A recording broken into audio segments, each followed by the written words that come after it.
here is another track, because this track is for porcupine, because I reached this direction coming from, was drinking their water, and then I come out now to go this direction.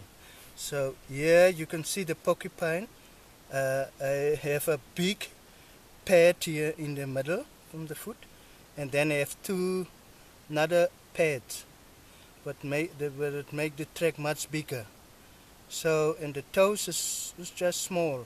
Sometimes you can confuse with porcupine monkey, because what happened here, because the porcupine is so close in front, so that's the easy way to know porcupine tracks. And then the two pads what they have in the front foot, and then a big pad here in the middle.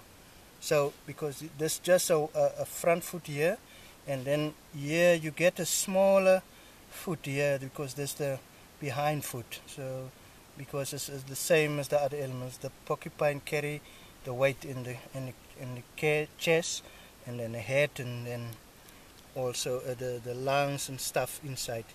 So, and here you see the behind foot is much smaller in size, and I have also this big pad here, and then I have these two pads, and then I have the 5 toes in the back side and behind foot, so that you can see it very clear here, because 1, 2, 3, 4, 5, you can see it here.